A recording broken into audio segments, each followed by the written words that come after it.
Muy buenas tardes para todos. Muchas gracias por estar aquí acompañándonos el día de hoy, 9 de junio. Para hoy pues, nos acompañan nuevamente Antonio Suárez y Eduardo Reyes como invitados especiales. Vamos entonces a proceder de una vez a comenzar. Hoy no vamos a esperar debido a que nos retrasamos un par de minutos, por lo cual les pedimos que nos excusen. Antonio, Sí. Si quieres, comencemos con nuestra lectura inicial de siempre, porfa. Bueno, entonces espérate, ya empezamos. Estamos grabando. Bueno, Latinoamérica, Lion FX Solid Trading, advertencia de riesgo. Nuestros productos se negocian con margen y conllevan un alto nivel de riesgo y es posible perder todo el capital. Estos productos pueden no ser adecuados para todo el mundo y debe asegurarse de que comprenden los riesgos que conllevan. Descargo de responsabilidad. La información contenida en este seminario web no debe considerarse un consejo de inversión ni una recomendación de inversión, sino únicamente material educativo. Este material es solo la opinión personal del autor o autores y no se han tenido en cuenta los objetivos de inversión ni la tolerancia al riesgo vertiente. IronFX no se responsabiliza de ninguna pérdida derivada de la información aquí contenida. La redistribución del material está estrictamente prohibida. Muchas gracias, Antonio. Si quieres, podemos bajar un poquito. Vamos a bajar entonces, espérate un segundito y bajamos. Aquí están las hojas de vida. Voy a ponerlo en ancho de página para que nos quede Ustedes más pueden, fácil. como siempre, leerlas en las grabaciones que les llegarán mañana. Y por favor, paremos ahí un momentico, Antonio, y miremos el contenido, tanto anterior como el de nuestro webinar de hoy, como el que viene. De pronto, un poquitito más grande. Fíjate, ya lo ponemos para que podamos ver los dos al tiempo. Perfecto. Venimos de dos series de webinar donde estamos en los mercados financieros. Uno, que se transa en el mundo, de lo cual hablamos, por qué cambian los precios, demanda y oferta de dinero, las tasas de interés, la política monetaria, operaciones de mercado abierto y qué tiene que ver esto con trading. Y en el 2, que fue el que desarrollamos antes de ayer, que la grabación pues ustedes la tienen disponible también, los bancos centrales, la importancia de la Reserva Federal en las decisiones de inversión, porque cambian las tasas de interés de corto plazo. Los bancos comerciales trasladando las tasas de interés a los mercados. ¿Qué son las curvas de tasas de interés y qué tiene que ver esto con el trading? Para hoy comenzamos una serie de dos webinars que están muy ligadas con los anteriores, razón por la cual hemos decidido mostrar los cuatro. Y en esencia es porque vamos a comenzar un viaje por el mundo 1 y después el martes tendremos un viaje por el mundo 2.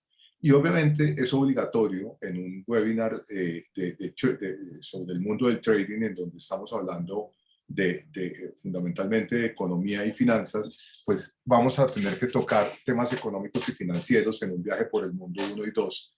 Por lo cual vamos a hacer mucho énfasis en qué está pasando con las tasas de interés, cómo se afecta la inflación mis decisiones de inversión, qué está pasando con las monedas y cómo llevo esto a mis decisiones de trading, que es crítico. El próximo martes vamos a hablar de qué está pasando con los bienes básicos, metales, energía, productos agrícolas, qué está pasando con los bonos, renta fija, qué son y qué está pasando con los índices accionarios, cómo llevo esto a mis decisiones de trading. ¿Por qué leo los dos? En esencia, porque muy seguramente vamos a estar tocando temas que potencialmente están en los dos. Entonces, eso es nuestra introducción de hoy.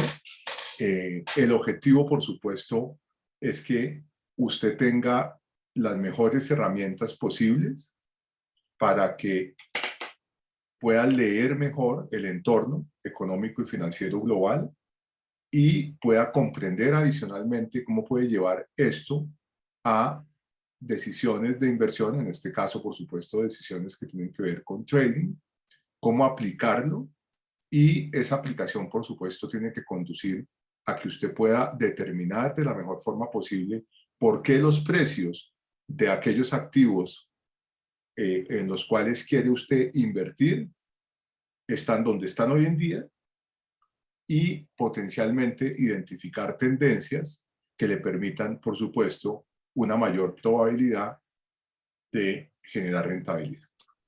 Eso es el objetivo en estricto rigor. Entonces, vamos por favor, Antonio. Aquí tenemos lo que vimos la vez pasada, ¿no? Sí, Aquí está todo. vamos a bajar un poco, que tenemos nuestros gráficos y apuntes de la vez pasada. Y aquí vamos a detenernos un momentico, por favor. ¿En cuál? Si quieres subir un poquito. No, bajar, perdón.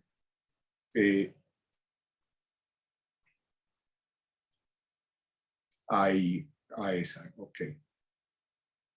¿Esta? ¿Dónde está Ucrania? Tal vez, un poquito más abajo.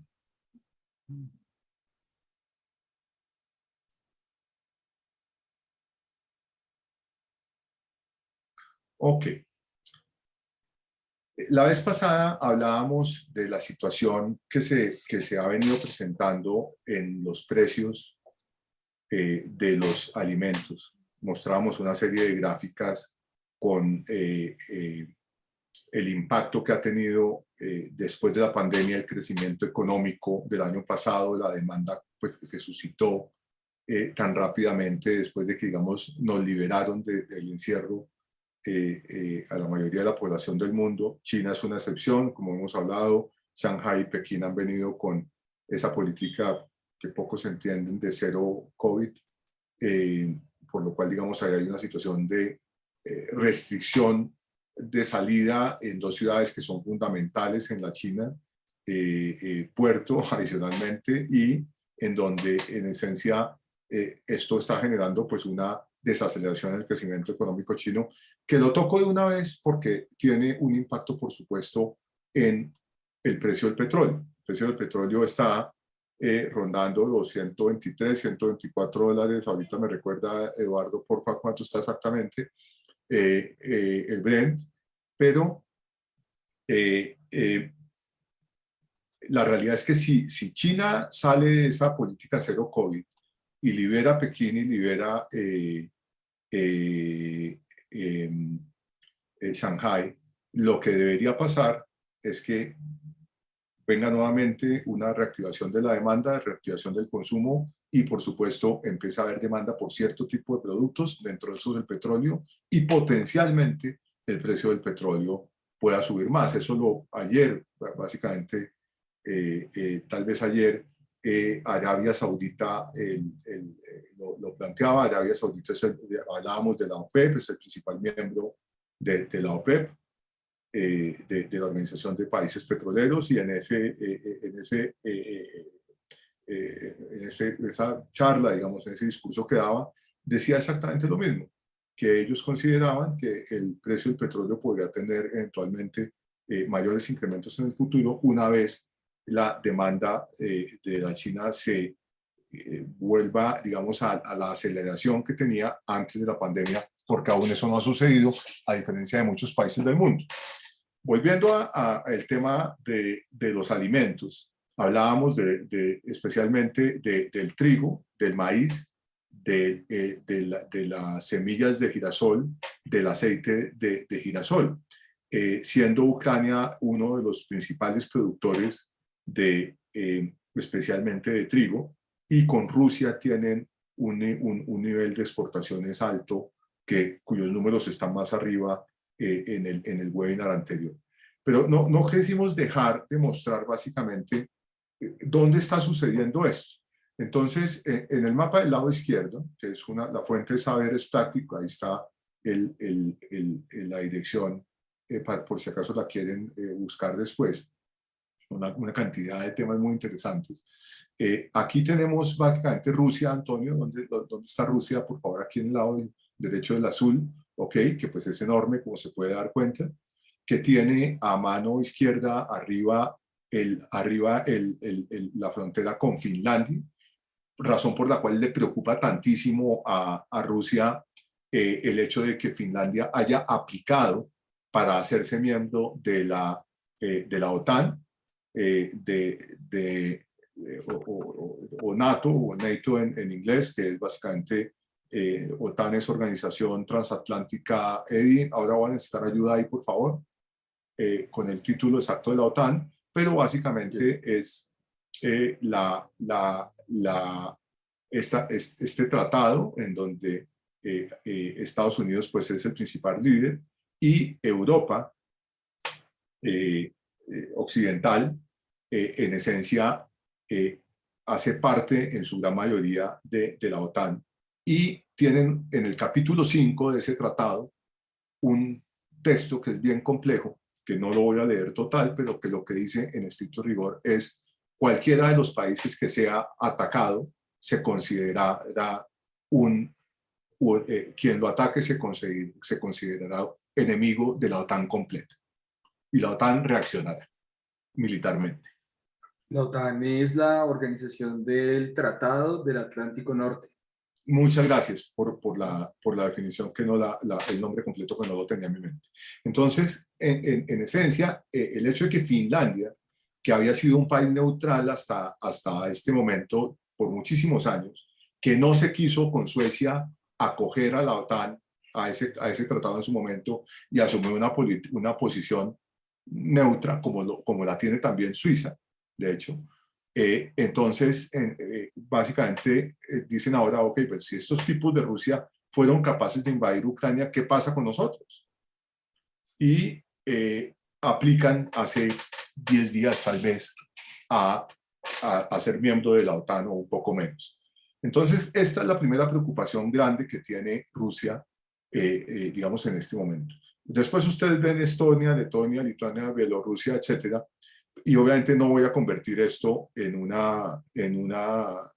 digamos, un webinar de geopolítica, pero es muy importante saber lo que está pasando, porque tiene una influencia para entender por qué están los precios hoy ahí, ¿ok? El petróleo Brent, del gas natural, y de estos productos agrícolas de los cuales hablé, entre otros. Y después está Polonia, es un miembro de la OTAN, vale la pena decirlo, que además de eso tiene frontera con Ucrania, Bielorrusia, etcétera. Y después tenemos a Ucrania. Entonces, digamos que la preocupación aparente de Rusia ha venido siendo: ¿cómo hacemos para que la OTAN no esté tan cerca de nosotros? Y toma esa decisión un poco absurda hoy en día, que mucha gente considera un error, y seguramente Rusia también, de invadir Ucrania y tratar de tomarse Kiev, la capital de Ucrania. Y finalmente lo que termina sucediendo, que lo vamos a ver aquí en el mapa de la derecha, cuya fuente es The Economist, es que, si lo quieres poner un poquito más grande, lo que termina sucediendo es que ellos atacan Kiev. Básicamente viene el armamento, la ayuda de la OTAN, donde dicen: ok, nosotros no podemos atacar a Rusia porque Ucrania no es miembro de la OTAN, pero lo que sí podemos hacer es proporcionarle armas para que se defienda. Y le empiezan a enviar armas para que se defienda, y estos tipos, pues, que además de eso son valientísimos, gigantes, como guerreros, claramente, cosa que seguramente muchos desconocíamos. Aparece un buen líder, que algunos comparan con Churchill, ¿cierto? Y en esencia dice: este señor, aquí no están bien recibidos, vamos a la guerra. Y logran replegarlos, que como ustedes ven, todo eso gris que está ahí, ya ahí no hay avance de tropas rusas. Entonces, al lado izquierdo ustedes ven, eso es a mayo 26, ¿cierto? Las áreas rosadas, oscuras, digamos, son las áreas controladas hoy en día por Rusia. ¿Y por qué es tan importante eso? Porque si ustedes se miran, toda esa área que se llama Donbass, ¿cierto? Donde está Luhansk, Donetsk, y donde vemos el puerto de Mariupol. Si quieres ayudarme, Antonio, con el puerto de Mariupol. En esencia, lo que nos sucede es que ese puerto de Mariupol es donde vimos en las noticias la tragedia terrible, porque es una ciudad que además está muy bonita, un puerto completamente destruido.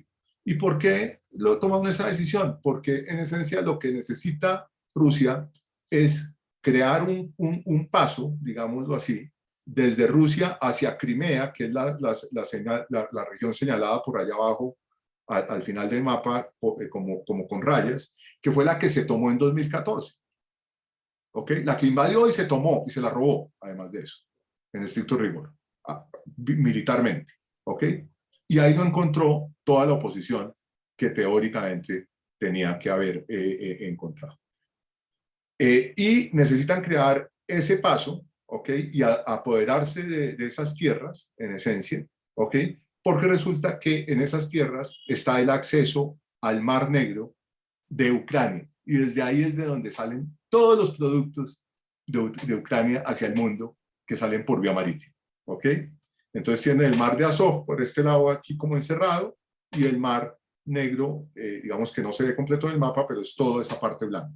O entonces lo que necesitan es crear ese acceso y eso es lo que ha generado la tragedia que se ha generado. Como vienen las penalizaciones por parte de Europa, por parte de Estados Unidos a Rusia, en donde le dicen, como decía yo el webinar pasado, no amigo, esto no lo podía hacer usted, ¿ok? Comillas amigo. Entonces, en esencia, se restringe la salida de esos barcos llenos de trigo, llenos de maíz hacia el mundo, especialmente hacia el África, ¿cierto? En donde se teme por parte de la FAO que eventualmente pueda haber una crisis, una hambruna, una crisis que pueda inclusive llevar a una crisis mundial alimentaria, y eso genera los incrementos tan fuertes que vimos el webinar pasado en los gráficos que usted puede encontrar allí, que hemos decidido mantenerlos en este también. Y en esencia, los precios vuelan, porque obviamente pues si no hay oferta y hay demanda, pues los precios vuelan. Y finalmente el petróleo, pues básicamente Europa restringe la compra de petróleo a Rusia. La semana pasada anuncia que el 75% de sus compras quedan restringidas, espera que el 25%, su principal proveedor de petróleo, vale la pena, queden restringidas en diciembre, y obviamente no puede salir ese petróleo de Rusia. Por allá veíamos también los porcentajes de participación de la producción petrolera en el mundo, y el principal comprador, que es el segundo mayor comprador de petróleo, es Europa, Rusia el segundo mayor proveedor, y en esencia el precio del petróleo se dispara. Pues si todo esto se resolviera, el precio del petróleo bajaría.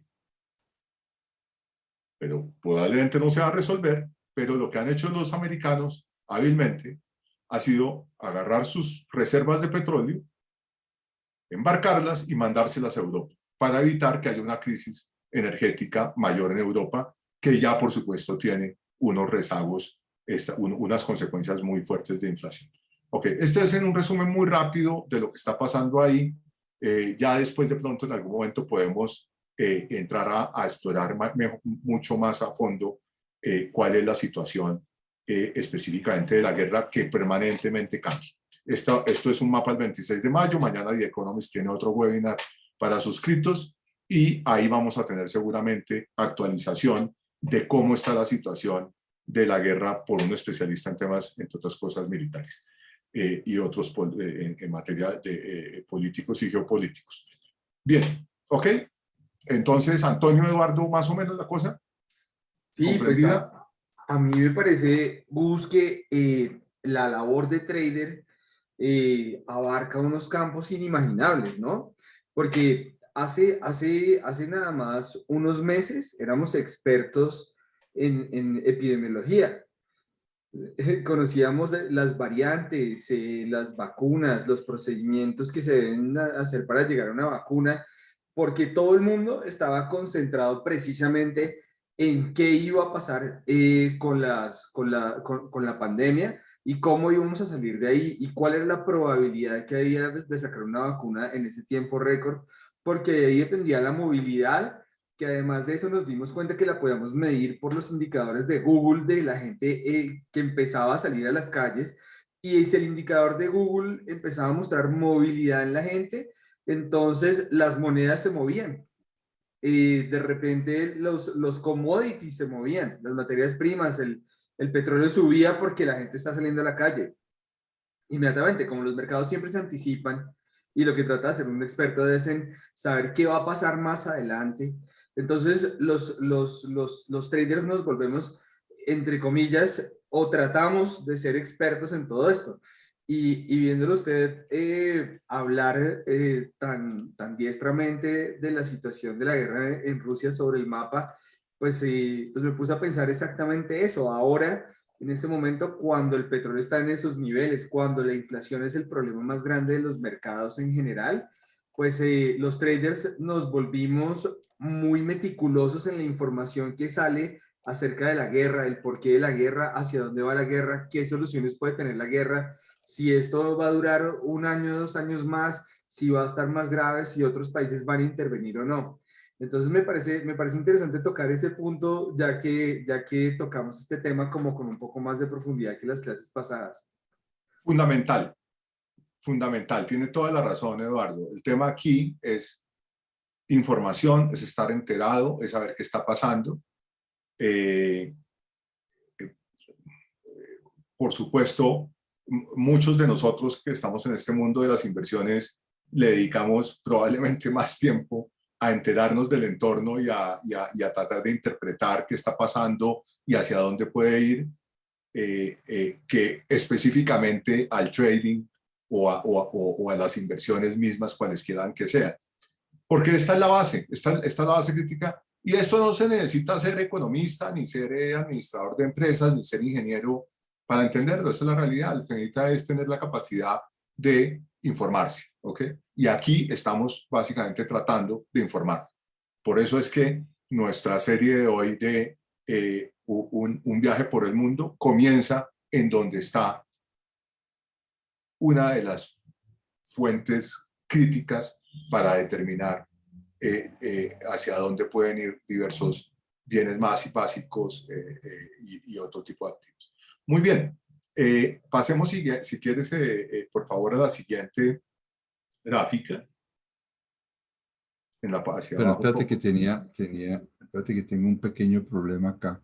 No hay problema, no hay problema, vamos a Un solucionar. pequeño problema que a ratos Ah, mira, están tus perritos. Okay. Sí, ahí ya está. Okay. Es que a ratos se me... Estábamos en los mapas y pasamos ahora a la curva de rendimiento de las notas del Tesoro americano. Sí, vamos a tocar este tema. Eddie, si quiere, cuéntenos un poquito qué son los bonos, esto de las notas del Tesoro americano, de qué se trata. Yo tocaba lo de la curva de rendimientos en algún punto en el webinar anterior, y tal vez de pronto me salte un poquito la explicación de estos títulos, valores que son. Claro que sí, Gus. Estamos hablando de qué pasa con las tasas de interés. Y la clase, pues del webinar pasado, estábamos hablando de las tasas de interés que manejan los bancos centrales, ¿no? Pero las tasas de interés que manejan los bancos centrales hablábamos que son la tasa de un día a otro, pero una curva de rendimientos tiene muchas más tasas. En este caso, el que estamos viendo en el gráfico es hasta 30 años, pero ¿de dónde vienen tasas a 30 años? ¿No? Entonces empecemos desde el país, ¿no? Entonces el país pues tiene fuentes de financiación y para financiar un gasto, ¿no? Esas fuentes de financiación pues como lo hemos visto son impuestos, y por otro lado pues también emite bonos, ¿no? El país emite bonos para poderse financiar a unas tasas porque la productividad que tiene el país, pues le da para poder pagar unas tasas de interés y esas tasas de interés dependen mucho del riesgo. Por eso ahí ya empezamos a hablar también de las calificaciones de riesgo país. Un país que tiene una calificación muy baja va a tener entonces una tasa de interés más alta que un país que tiene un riesgo más bajo o una calificación más alta. En ese sentido, entonces, los países tienen programadas normalmente durante el año varias emisiones de deuda, ya sean títulos o bonos que emitan nuevos o otros que ya estén en el mercado y que simplemente quieran emitir un poco más de monto en esos. ¿Pero qué es un bono? Es una plata que yo le presto a ese gobierno para que esperando una rentabilidad a cambio, ¿sí? Las tasas de los bonos en Latinoamérica ahorita están en unas tasas muy atractivas para el mundo, porque yo podría pedir plata a tasas muy bajas prestadas en Europa o en Estados Unidos para invertir tasas, estoy hablando tasas por debajo del 1, por debajo del 2%, para invertir en bonos en Latinoamérica, que son países de riesgo más alto, que estamos, digamos, por un momento difícil, por todo lo que está pasando, con inflaciones, con los bancos centrales subiendo las tasas de interés con mayor rapidez de lo que se esperaba, a unas tasas pues muy altas comparado con lo que se ha visto en los últimos años o en los últimos meses. Entonces, ese inversionista internacional, que es un administrador de un portafolio gigante, que tiene un pedacito pequeño de ese portafolio que se llama bonos, tiene otro pedazo que se llama acciones, tiene otro pedazo que se llama commodities, decide entonces que va a aprovechar esta situación de los bonos latinoamericanos y aumentar un pedazo de su portafolio en bonos. Entonces, ese viene y por medio de una entidad financiera en Colombia probablemente, o por medio del mercado de derivados, adquiere ese riesgo de Colombia y compra bonos de Colombia. Esos bonos entonces tienen ciertas características. Pagan, por ejemplo, un interés fijo cada año hasta 2 años, 3 años, 4 años, 5 años, hasta 30 años. Por ejemplo, Colombia tiene un bono que vence en el 2050, ¿sí? Ese bono ahorita está al 12.60. Es una rentabilidad bastante alta, obviamente porque el plazo es más largo también, pero si yo lo comparo con un bono que vence en el 2024, ese paga una rentabilidad, pues una TIR, perdón, tiene una TIR del 10.05. Esa TIR, vamos a explicar un poco qué es, que son todos esos pagos anuales que tiene este bono traídos a valor presente, me da una tasa de retorno general del bono y esa tasa de retorno me sirve para comparar un bono con todos los bonos a los diferentes plazos que están emitidos. Un momentico, ¿Cuál es? Eduardo, un momentico. Claro, claro. La gráfica que estamos teniendo aquí es del Tesoro americano, ¿cierto? Sí, correcto. Es lo que nos estás hablando del bono colombiano y demás, no lo vemos reflejado en esta gráfica. No, no lo vemos reflejado en esta Ok. gráfica. Es más o menos como contarles un poco que yo me puedo endeudar a unas tasas muy bajas en Estados Unidos o en Europa para comprar un bono que me da una rentabilidad mucho más alta. O sea, si yo me puedo endeudar a menos del 1% en Estados Unidos y puedo, perdón, en Europa o a menos del 2% en Estados Unidos y puedo venir a comprar acá algo que me va a dar una rentabilidad entre el 10 y el 12%, pues va a tener una utilidad muy grande. ¿Sí? Va a tener una utilidad de más de 80 puntos básicos y a eso lo llamamos en el mercado financiero Espere, que se me fue muy técnico. Sí. Se fue muy técnico. De acuerdo, de acuerdo. Pero lo llamamos en el mercado financiero ¿los qué? Para que termine la frase. Carry trades. Muy bien, ok, carry trades. Ahora, ¿qué pasa? Entonces ¿Cómo se escribe eso? CARRY ¿3? Espacio trades. Trades, como trades. Trades, sí. sí. Carry trades. De negocios, ¿ok? Sí. Bien, ok. A ver, usted planteó varias cosas, pero voy a tratar de desmoronar unas 2 o 3. La TIR, independientemente de cómo se saque, es la rentabilidad que usted puede esperar al invertir en cualquier activo, ¿ok? En el caso de los bonos, cuando él dice cotizan al 12.60, quiere decir que si usted compra ese bono de la República de Colombia 2050, usted puede tener una rentabilidad, un rendimiento anual del 12.60%. Usted me está hablando del bono que salió hace 1 año y medio al 7.5. Bueno, sí, de hecho estaba revisando y me equivoqué y Sí. está al 11.70. Sí, me quedé preocupado porque dije, hoy hubo una caída de precio pues, fenomenal y una subida de tasa. Entonces, está al 11.60, perfecto. Sí, Entonces, ese bono hace apenas un año y 6, 7 meses, tal vez, a la emisión. Este bono, no, tiene un poco más de tiempo. Este bono fue emitido más o menos como el 15 de septiembre del 2020. Ah, bueno, tiene más tiempo. Ok, Dos añitos. perfecto, 2 años largos. Ok, ¿cómo se pasa el tiempo en pandemia? Entonces, ese bono fue emitido tal vez pagando, dándole a los inversionistas el 7,5%. Hoy en día está al 11 de 60%. Y si no es 7,5, 7,25, no importa, por ejemplo. Hoy en día está al 11,60%, le da a un inversionista ese título. ¿Cómo es posible que algo que hace apenas 2 años y medio, si usted lo compraba, le rentaba el 7,5%, cómo es posible que hoy en día lo pueda comprar cuando le faltan todavía hasta el 2050, todos esos años menos 2 años y medio que ya pasaron? ¿Cómo es posible que le pueda dar una rentabilidad del 11,60% anual?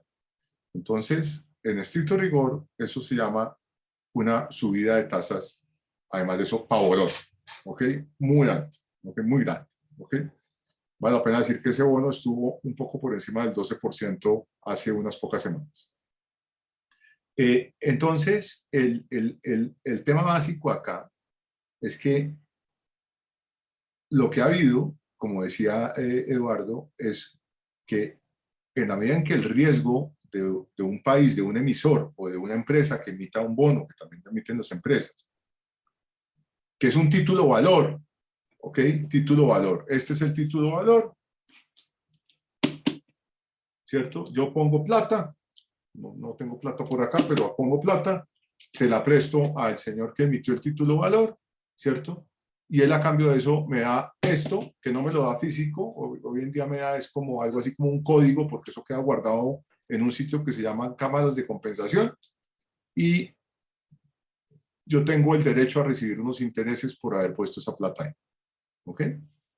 En la medida en la cual el riesgo de los países o de los emisores, cualquiera que sea, se hace mayor, usted va a darse cuenta que la tasa de interés se hace mayor, porque el riesgo es mayor. Entonces, por supuesto, a mayor riesgo, mayor tasa de interés. Pero no voy a seguir ahí porque nos vamos a ir a demasiado detalle y puede ser muy técnico. Y este no es un webinar para hablar de renta fija o de bonos indexados al IPC o a otro tipo de tasas que también lo son. Voy a hacer la Espérate, Gustavo. Gustavo, aquí tengo una pregunta que creo que es muy válida en este momento, y es, De acuerdo. ¿cómo un ciudadano del común del mundo puede adquirir o participar de estos bonos y otros activos que emiten los gobiernos?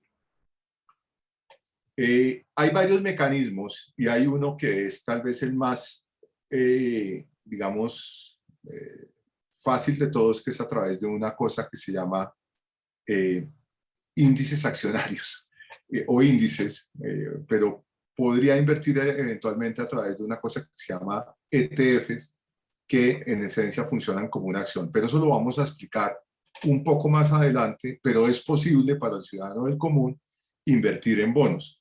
A través de una plataforma como un broker como IronFX, se puede invertir en una cantidad de activos, como hemos visto, ¿ok? Pero no en bonos específicos emitidos por gobiernos o por empresas, ¿ok? Digamos que los montos que se negocian mínimos para adquirir un bono y comprarse una entidad financiera son demasiado altos. Entonces, también se han creado mecanismos como fondos comunes, ¿sí? Algunas entidades financieras como fiduciarias o como comisionistas de bolsa. O sea, los cuales se llaman fondos mutuos internacionalmente, ¿ok? Ajá, ajá. Ellos compran estos bonos en un portafolio y dan acceso al resto de inversionistas para que puedan comprar un pedazo de eso sin tener un monto mínimo límite, porque digamos, estamos hablando que para adquirir un bono de estos, pues se necesita, no sé, más de 1 millón de dólares, $500,000 para poder adquirir una porción directamente como contraparte en el sector financiero, mientras que si yo voy a través de una de estas firmas de financieras, pues ellos tienen un fondo común donde yo puedo invertir cualquier cantidad de dinero y puedo ahorrar en un portafolio que contiene varios de estos bonos a Muy bien. diferentes plazos de diferentes emisores, y eso, digamos, da acceso un poco más al público común para invertir Ok, si quieren en Colombia ok, o en Eddie, Brasil o en Argentina. perfecto. Muchas gracias por la pregunta, Antonio, y por la respuesta, Eddie. Entonces, un momentico, para la persona que nos hace la pregunta, básicamente es decirle, yo puedo tener un portafolio individual, ¿cierto? Es lo que entendí ahorita, ¿cierto, Eduardo? Yo creo mi portafolio individual y me meto con fondos mutuos y Ujú. puedo tener acceso a esos bonos que emiten los gobiernos a 50, a 30, perdón, a 30, a 20, a 15 años, y yo escojo un poco el riesgo que quiero correr con ese, dependiendo del fondo donde me meto. Sí, Estamos de de acuerdo. acuerdo. Las posibilidades son muy amplias, ¿no? Entonces, busco la mezcla que más se acerca a lo que yo quiero, porque hay de estos fondos, unos invierten en países latinoamericanos, otros invierten únicamente en Colombia, otros invierten un 70% únicamente en bonos de Colombia, más un 30% de acciones en Colombia, o diversifican también las monedas. Entonces, yo puedo ir a escoger el que más se acerque a lo que yo quiero hacer, y cada uno me ofrece una rentabilidad distinta que está muy relacionada con el riesgo que tenga ese portafolio de ese fondo común. Ok, Entonces, por eso, ok, aquí muchas escribí yo gracias. qué quiero, es decir, qué es lo que yo quiero, y de acuerdo a eso es que empiezo a hacer mi estrategia. De acuerdo. ¿Qué es lo Perfecto. que quiero y qué riesgo tolero correr? Ujú. Nosotros hablábamos con antelación en algunos de los webinars, seguramente en el primero, cuál es el riesgo que yo tolero, quiero y puedo correr de acuerdo con mis circunstancias. Eso es fundamental definirlo. Pero nosotros vamos a ir avanzando en la medida que pasen los webinars para que eso se dé. Quisiera avanzar porque nos restan 20, 25 minutos, y quisiera que viéramos un poco esta gráfica, habiendo explicado obviamente muy por encima qué son los bonos, la gráfica de notas del Tesoro americano, qué es lo que nos muestra. Sí, claro que sí. Bueno, ya vimos entonces que estos puntos o estos nodos que se ven aquí en estas tres curvas, son las rentabilidades que está dando cada bono a diferente plazo. Entonces, la parte de abajo vamos a tener el bono de un mes, el bono de 6 meses, de 2 años, 5 años, 7 años, 10 años, así sucesivamente hasta 30 años de Estados Unidos. Y en el eje vertical vamos a tener la tasa a la cual están estos bonos, ¿sí? En el gráfico superior vamos a tener tres curvas. Una es la de hoy, o sea, en el momento que tomamos la foto, creo que Es fue la de como arriba. 1 hora antes, es la que está de primeras arriba, la que está verde continua. La que sigue un poco más abajo es cómo estaban estos bonos, la tasa que tenían el 31 de enero del 2022. Y Perdón un momentico, ¿y la de arriba es de cuándo? la De de arriba hoy. es de hoy a 1 hora o media hora antes de Hoy de a nuestro las 5 de la webinar. tarde. Ok. Ajá. ¿Y la de Y la abajo? U es de Y septiembre 30 de 2021. exacto, la que está discontinua verde claro es septiembre 30 del 2021. Un poco Bueno, para que... esto nos da para responder unas cuantas preguntas que están por ahí allá arriba en lo que queremos responder. ¿Y por qué es tan importante esto? Porque comprender qué está pasando con las tasas de interés de las notas del Tesoro de Estados Unidos es fundamental, fundamental para poder transar en monedas, en acciones, o invertir en bonos, como por ahí había una pregunta, etcétera. Si esto no se conoce, estamos ciegos. Entonces, por eso estamos tratando, digamos, de dar visibilidad a qué son estos aspectos. Entonces, digamos que la primera pregunta que yo me haría sería, oiga, espérese un momentico, Eduardo. Usted me dice que en septiembre 30 la tasa de 2 años, que si quieres la señalas ahí, Antonio, que es la tercera de izquierda a derecha, de 2 La de años 2 años. La de 2 2 años años es esta de aquí.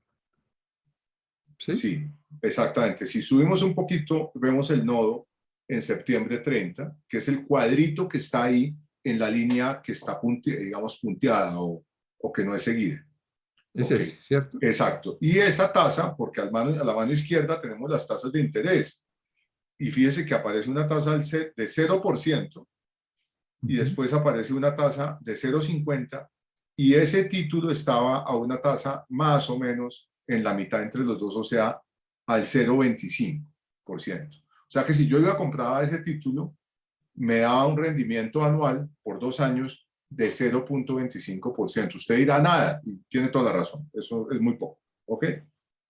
Pero eso es como lo que estaba pasando en ese momento, porque hablamos también de la política monetaria de los bancos centrales, hablamos de la Reserva Federal con antelación, vimos que mantuvo la tasa de interés de intervención muy baja por muchos años, que ahora ha comenzado a subirla nuevamente, o no por muchos años, en realidad mantuvo muy baja, la tuvo que bajar en la pandemia muy fuertemente y la comenzó a subir.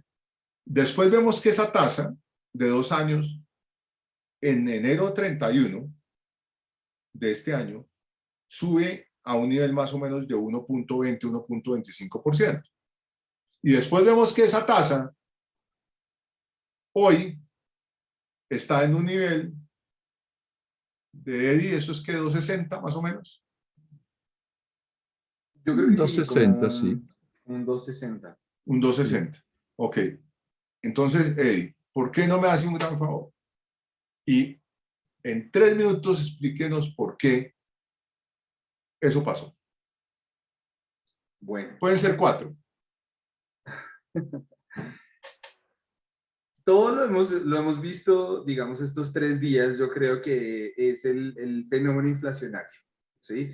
Crecimiento económico después de que tuvimos la fuerte caída de la pandemia, luego una recuperación muy rápida de esa misma pandemia, producto de los ahorros, empieza a generar inflación, se junta con la guerra genera aún más inflación, los bancos centrales dicen esto debería ser transitorio, luego se arrepienten y dicen esto ya no se ve transitorio, ya se ve como que la inflación está creciendo demasiado rápido en general y deciden empezar a subir las tasas de interés. Lo veíamos en los gráficos anteriores también y la parte corta de una curva de rendimientos se mueve principalmente cuando el Banco Central mueve las tasas de interés. Y la parte larga de la curva de rendimientos, estamos hablando ya de 10, 15, 20, 30 años, los bonos de 15, 20, 30 años, se mueven un poco más por las expectativas de inflación que haya hacia el futuro. ¿Sí? Esos son, digamos, lo que hace que una curva pueda empinarse, aplanarse. ¿Sí? Empinarse quiere decir que los plazos cortos suban mucho más que los plazos largos, ¿sí? Y viceversa, empinarse. ¿Sí? Entonces, ¿qué ha pasado con la curva de los tesoros de Estados Unidos? Fíjense que el movimiento es mucho más fuerte en los plazos cortos. ¿Por qué? Porque la Reserva Federal tuvo que salir a decir, oiga, pues como que sí vamos a empezar a subir las tasas, ya no piensen en 25 básicos, empecemos a pensar en 50. Los analistas empezaron a Pero, a decir, ver, pero 25 básicos. Eso, a sí, ver, un momentico. Puntos básicos. puntos A ver, básicos. 25 básicos es 0,25%, para que haya claridad. Ajá. 50 básicos es 0,50%. 75 puntos básicos es 0,75% y 100 puntos básicos es 1%, para que hablemos todos el mismo idioma.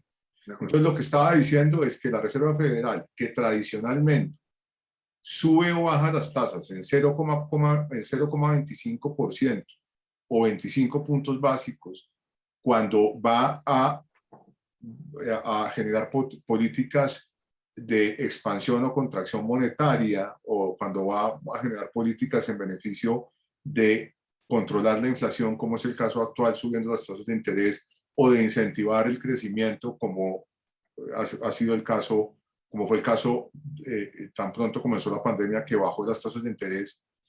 Entonces, ¿qué sucede?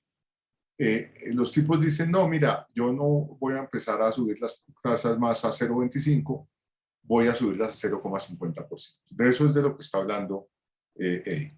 ¿Por qué? Porque la inflación se me salió de las manos, tengo que controlarlo, tengo que desestimular el consumo de cierta forma y tengo que estimular el ahorro. Tengo que sacar liquidez de la economía, frenar un poco para que no tener un recalentamiento de la economía.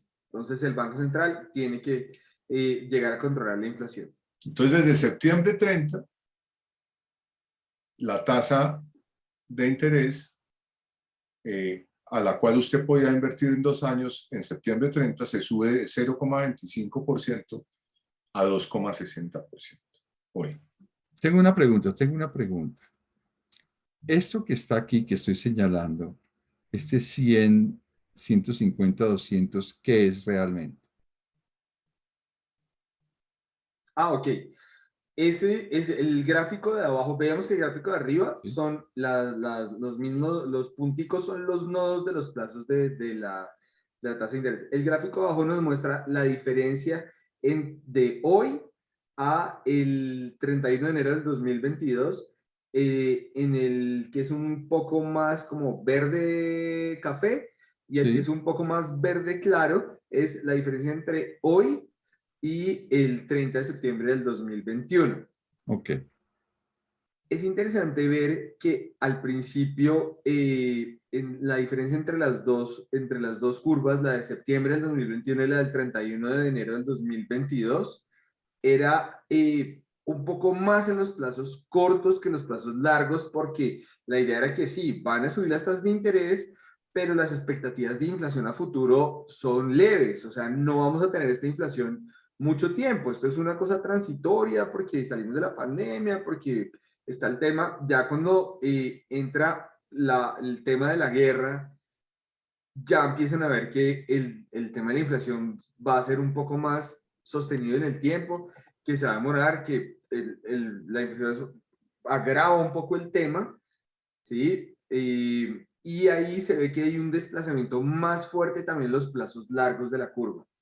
Entonces, se siguen subiendo mucho más los plazos cortos, pero ya vemos una diferencia mucho más grande en los plazos largos, en el bono de 30 años. No vemos casi diferencia en el bono de 30 años entre septiembre 30 del 2021 y enero del 2022, pero luego sí se ve una subida mucho más fuerte de esos plazos largos y es precisamente por esas expectativas de inflación de Ok, largo plazo. ¿por qué quisiera hacer una aclaración o una adición mejor, te digo.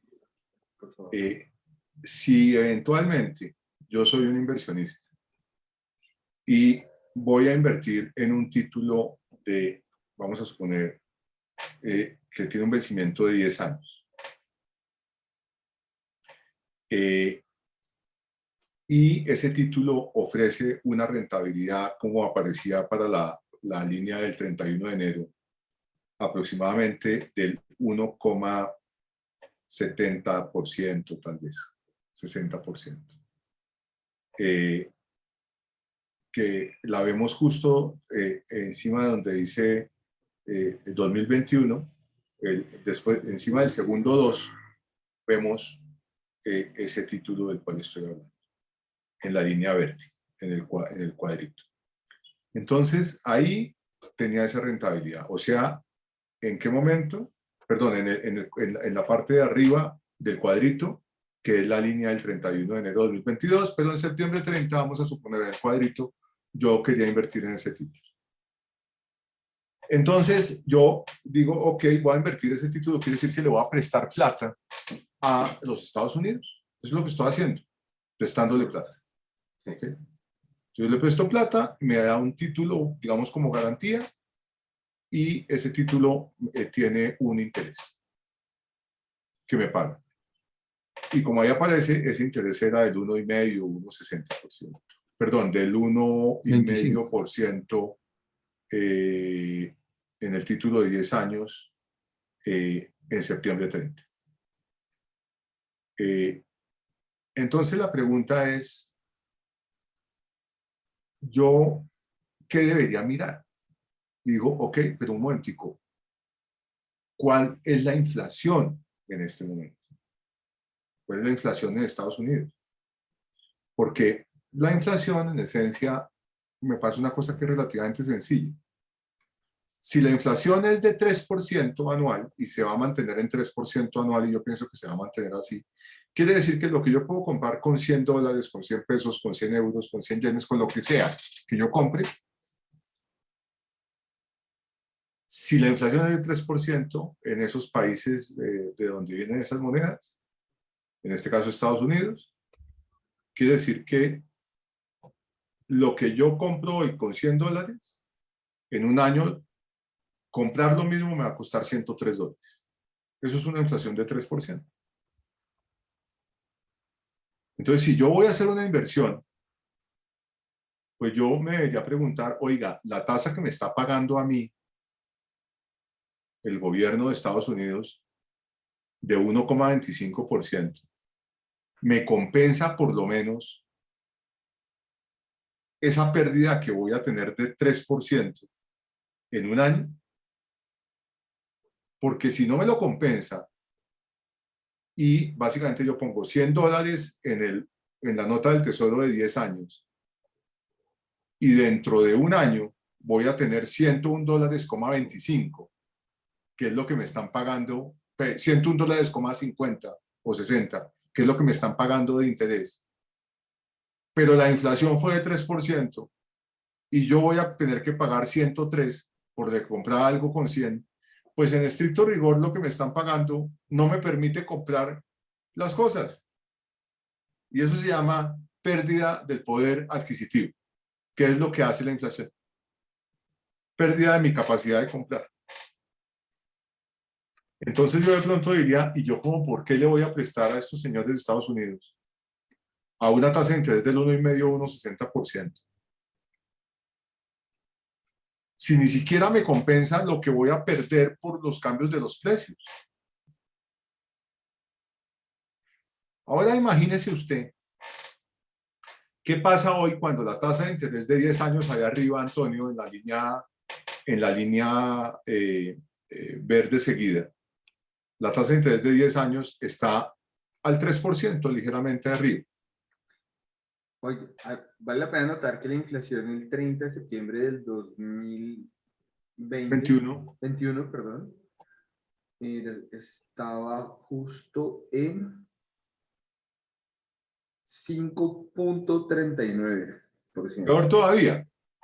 Entonces, ¿por qué yo invertiría en algo que pague 1,5% cuando la inflación está al 5,39? Y hoy en día, ¿por qué invertiría en algo que paga el 3% cuando la inflación está al 8,5%? 8,26, sí. 8,26.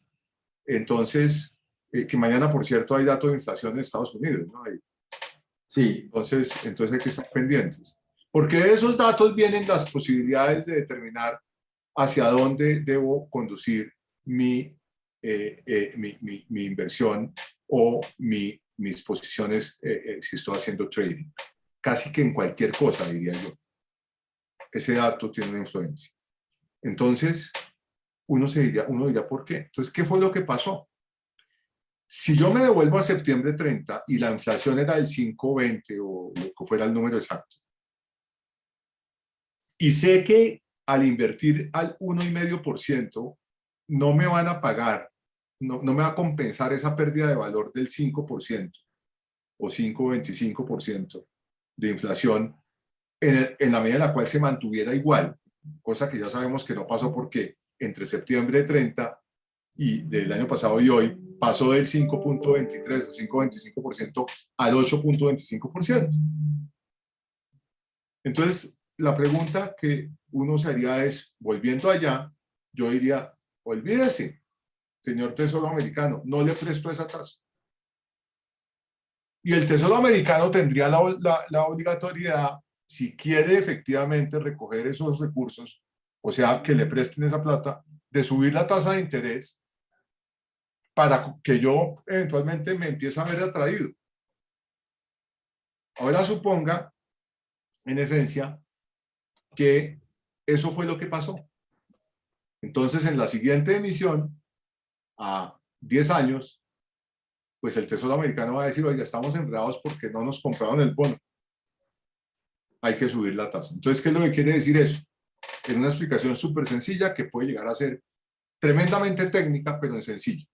Quiere decir que si las expectativas a futuro son que la inflación se va a subir, pues yo como inversionista voy a decir, mi poder adquisitivo va a disminuir, por lo cual tengo que buscar un mayor rendimiento, por lo cual, si no suben las tasas de interés, no invierto y potencialmente las tasas de interés van a subir para que yo me vea atraído hacia esa inversión. Entonces, por eso suben las tasas de interés a largo plazo, por expectativas de inflación. Entendiendo ello, yo diría que de 10 años en adelante, pensaría uno. Tal vez desde 5 años ya empieza a haber cierta influencia de la expectativa de inflación. Es que además de eso, se dan movimientos en las tasas de empinamiento. Cuando veo que la parte más larga de la curva pues sube más que la corta, aplanamiento, cuando pues la subida de tasas es algo más, algo más factible que la expectativa de inflación en el futuro, pero también veo, pues, también puedo tener movimientos de curvatura. La parte del centro de 5 años puede volverse una jiba dentro de la curva, o también podría volverse como un ombligo, una parte más hundida dentro de la curva. Ok. Entonces, eso también depende mucho de las expectativas de inflación que yo tenga a 2 años, a 5 A años, 5 años. a 7 años, Okay. versus la que tenga a 20 años, a 30 años. Ok, muchas gracias. Seguramente esos movimientos de curvas como tan raros que ya se metió Eddie con los camellos y todas las cosas con las curvas complejas y bueno, y hexágonos seguramente también iba a meter ahorita y más cosas. Eso lo veremos después con calma, pero lo más importante por ahora es que usted se quede con el mensaje de que las tasas de interés de corto plazo regularmente suben o bajan de acuerdo con las políticas de los bancos centrales, ¿ok? De intervenir en el mercado para generar mayor crecimiento o para controlar la inflación. Y las de largo plazo suben o bajan por expectativas de inflación. ¿De acuerdo, Eddie? De acuerdo. Bueno, Gustavo, son las 7 de la noche ya. Ok, podemos regalar 5 minutos si hay preguntas. Hay una pregunta. Ok, Si yo quisiera adquirir bonos, por ejemplo, de Colombia o de Estados Unidos, ¿a dónde me dirijo para consultarlos y saber todo lo pertinente? Wow, ok, esa es una muy buena pregunta. ¿A dónde me dirijo para consultarlos Bueno, y saber todo lo pertinente? Eddie. Yo podría contestar una parte de eso porque pues dentro de mi carrera fui corredor de bolsa. Entonces, y atendía al principio a algunos clientes. Entonces, primero, así como simple el paso a paso, si yo, digamos, soy de Argentina, tengo un capital para invertir y quiero invertir en Colombia, me comunicaría con una firma comisionista de bolsa en Colombia y le diría, mire, yo soy agente del exterior, entonces me van a pedir una serie de papeles con los cuales me tengo que inscribir, papeles de identificación, papeles de dónde proviene el origen de los fondos que voy a invertir, etcétera, etcétera. Me inscribo como agente del exterior, como inversionista, y ahí me dan un cupo para yo poder adquirir, digamos, un bono de Colombia o participar en un fondo mutuo de los que hablábamos que tiene bonos de Colombia, ¿sí? Correcto. Ahora, en cuanto a datos específicos, y por eso dije, wow, de a dónde puede ir a consultar, a investigar sobre esas emisiones, esos bonos. Bueno, hoy en día en Internet está todo, pero de pronto podríamos hacer el ejercicio de poner algo de algunos vínculos en la biblioteca sobre que no se nos pase, Eddie, poner algunos vínculos de donde eventualmente quien pregunta esto o aquellos que puedan tener interés efectivamente puedan consultar un poco más de información sobre las emisiones existentes, sobre qué tasas de interés pagan, etcétera, etcétera, porque obviamente pues no todo el mundo tiene acceso a ciertos tipos de tecnologías de información como Bloomberg, como etcétera, a las cuales podemos tener acceso nosotros. Entonces, Gustavo, yo tengo una pregunta muy sencilla. Los bonos los emiten los países para recoger dinero, y ¿cierto? las empresas. Y las empresas. ¿Qué pasa si a un país, como vemos en esas gráficas, nadie le compra porque la inflación, lo que explicaste hace un momento? Bueno, Si nadie le compra, ¿qué hace puede el país? suceder, ¿Qué lo recoge plata? puede suceder que, puede haber dos motivos por los cuales nadie le compra a un país. El primer motivo es porque definitivamente la tasa de interés que está reconociendo al inversionista es muy baja y no compensa efectivamente la inflación. Si eso sucede, es básicamente que el país está equivocado porque no está comprendiendo que debe pagar una mayor tasa de interés porque su condición de riesgo hace que deba pagar una tasa de interés. Porque una cosa es la inflación y otra cosa es el riesgo que contiene ese título, porque usted lo que está haciendo son créditos, ¿ok? Entonces eso es como cuando usted le va a prestar plata a una compañía, cuando emite la compañía, al igual le va a prestar plata al país, ¿ok? Pero mire Entonces, que... Pero entonces entonces en ese, una cosita, una cosita. El país, digamos que no pudo colocar todos los bonos que quería.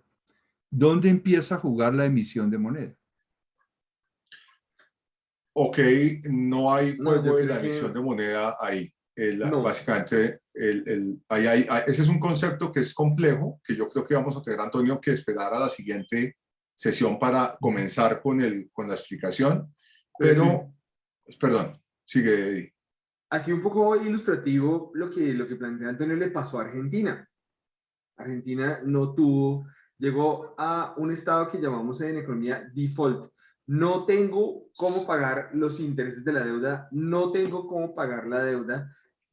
Pues, ¿quién va a querer comprarle si no me están cumpliendo con el compromiso Se llama de los cesación bonos? de pagos. Esa cesación de pagos hizo que definitivamente nadie quisiera comprar un bono en Argentina. ¿Qué tuvo que hacer Argentina? Porque igual Argentina tenía sus gastos administrativos, fiscales, sus transferencias, tuvo que salir a entidades multilaterales. Entonces que decirles, son, que son básicamente entidades que le prestan como el Fondo Monetario Internacional, por ejemplo, ¿ok? Y que son creadas para eso en beneficio de ayudarle a países a financiar su expansión con créditos más baratos o a, eventualmente, en el caso de Argentina, financiarse para poder mantenerse viable económicamente hablando, No, ¿correcto? es que yo hago la pregunta con un veneno ahí metido. Y es que lo que está detrás es la importancia de la independencia del Banco Central del gobierno de turno. ¿Sí? Entonces yo tengo en mi cabeza aquí metido 1984 Colombia. Y me acuerdo que jocosamente decíamos que lo que nos fregó a todos fue la amante de Belisario Betancur. ¿Ustedes se acuerdan cómo se llamaba la amante de Belisario Betancur? No, No, se llamaba Emita Plata. ¿Sí? ¿Por qué? Porque él era el dueño del Banco de la República y si necesitaba plata, ¿qué hacía? Él como presidente de la República daba la orden y emitían plata. Y eso nos llevó a tener unas inflaciones del 30 y pico por ciento.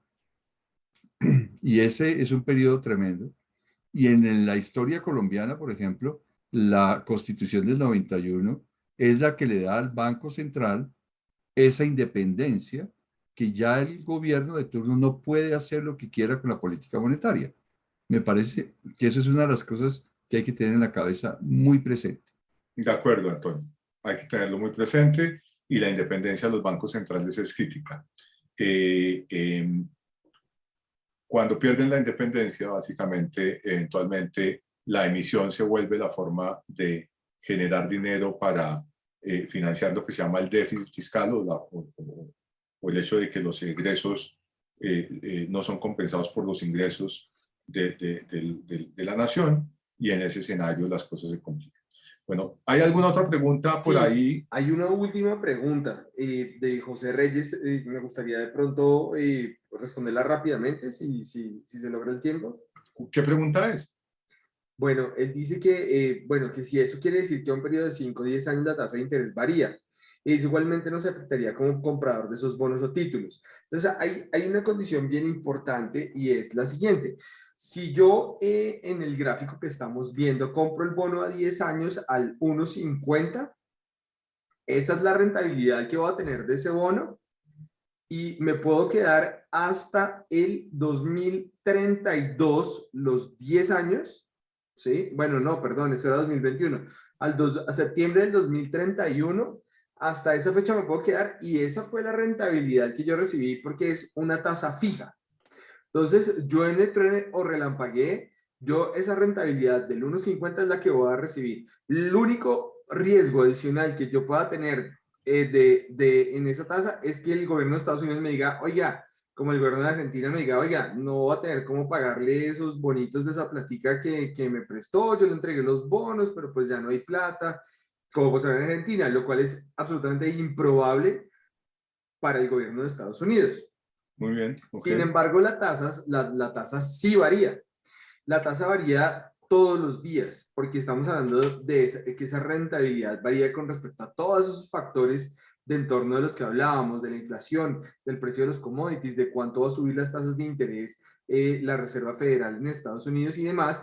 Entonces, quizá lo que yo perdí ahí fue una oportunidad de tener una mejor rentabilidad que ese 1,50, porque si yo me hubiera esperado un poco más a junio del 2022, pues la rentabilidad que hubiera podido tener, pues se duplica, ¿sí? No hubiera sido el 1,50, sino el 3 al que está esa tasa de 10 años hoy. De acuerdo. Y eso es lo que varía, digamos, esa oportunidad de tenerlo. Sin embargo, si yo invierto hoy al 3, en ese bono de 10 años, pues es la rentabilidad anual que yo voy a tener en ese bono de durante 10 los años, 10 años. Durante los 10 años que tenga. Okay. Y mi único riesgo no va a ser un riesgo de mercado, que es el riesgo que hay cuando se mueven los precios, sino va a ser el riesgo de que al que le estoy prestando la plata, al final de los 10 años no me vaya a devolver mi plata. O que durante el tiempo que dijo que me iba a pagar intereses, no me los vaya a pagar. Que eso le pasó a Argentina, le ha pasado ya varias veces a Argentina por el manejo de sus finanzas. Muy bien. Yo pensaría que deberíamos cerrar la sesión del día de hoy. Son las 7:10. Les queremos agradecer muchísimo por haber atendido este webinar. Aquellos que lo estén viendo posteriormente grabado, muchas gracias también por el tiempo que le dedican a escucharnos y esperamos que sea no solamente de su agrado, sino que les sirva para en un futuro poder interpretar mejor el entorno y hacer las inversiones. El webinar ha sido un poco más técnico porque hay ciertos conceptos que no son tan fáciles de, digamos, poner en absolutamente sencillo, pero seguiremos haciendo el esfuerzo para digamos, desmenuzar de la mejor forma posible estos conceptos que son un poco complejos. Vamos a seguir el próximo martes, vamos a seguir hablando de un paseo por el mundo, estaremos hablando de qué está pasando con estas tasas de interés en Europa, estaremos hablando de qué está pasando en América Latina, en México, en Chile, en Colombia, en Brasil especialmente, con las tasas de interés, con el crecimiento, con la inflación, con las tasas de interés de política monetaria o la tasa repo de los bancos centrales, y estaremos hablando también de qué pasa un poco con las monedas, obviamente haciendo mucha fuerza, mucho énfasis en el euro dólar, pero vamos a pasar un poco por un paseo por el mundo en lo que está pasando específicamente con las monedas de la región. De forma tal que los esperamos, le agradecemos y bueno, si puede contribuir a que otros eventualmente tengan esta posibilidad de aprendizaje, por supuesto patrocinada, auspiciada como una iniciativa de IronFX, Latinoamérica, pues le agradecemos que lo haga y no nos queda más que desearle una feliz noche y que esté en paz con sus familias. Feliz noche.